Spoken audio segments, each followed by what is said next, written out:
Hi, my name is Terence O'Brien, and for my ARP, I chose to look into how environmental, economic, and manufacturing factors will lead to the mainstream of electric vehicles in the United States today. For this project, I chose to use a go-kart as a smaller scale model instead of a full-size vehicle. This go-kart originally came with a 5-horse Briggs & Stratton gas motor.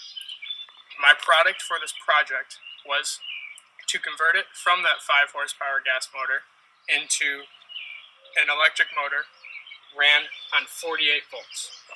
Now if you come over here, I'll show you how I converted it. So, this is a 3,000 watt brushless motor. I took the brushless motor and hooked it up to 48 volts. These are 4 12-volt jet ski batteries, connected in series to add up to 48 volts. These batteries run into this junction block. This junction block runs out with the wires and is connected over here to both the motor and the speed controller. The speed controller is what I like to refer to as the brain of the go-kart. It handles forward, reverse, speed, braking, all of that. Different from the gas motor, which had a traditional pull cord start, this is an electric start with a key. What had to be added was this key switch and then forward and reverse switch as well. These were just mounted into this point. Another thing that was added was this voltmeter. This voltmeter allows the driver or rider to know how much power the batteries are producing at any given time. I was to perform 3 tests to compare the gas go-kart to the electric go-kart. First was top speed.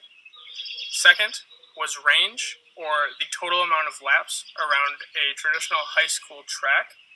And third was the average time it took per lap. The gas motor topped out at 29 miles per hour. The electric motor had a top speed of 23 miles per hour. The range on the gas motor was 80 laps around the track, which is equivalent to 20 miles. The range on the electric motor was significantly less at 20 laps, which is equivalent to 5 miles.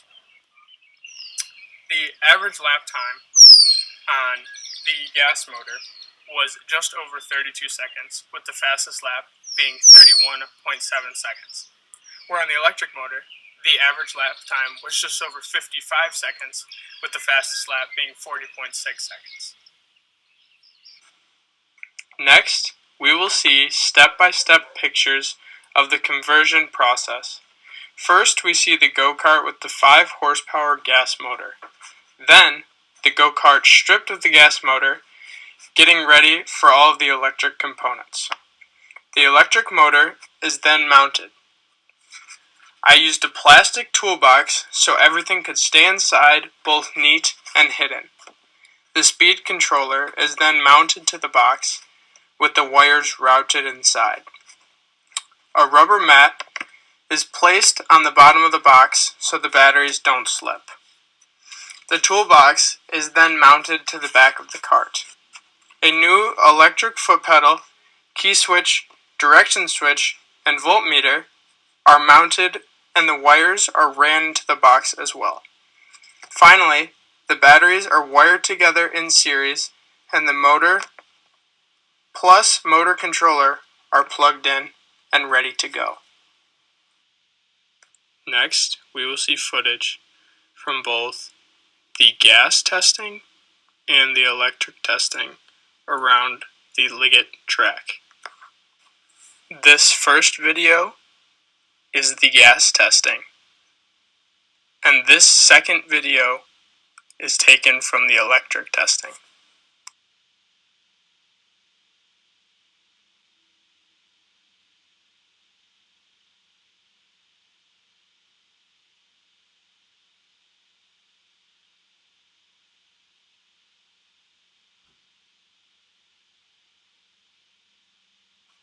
Thank you for taking time to listen and learn about my ARP project.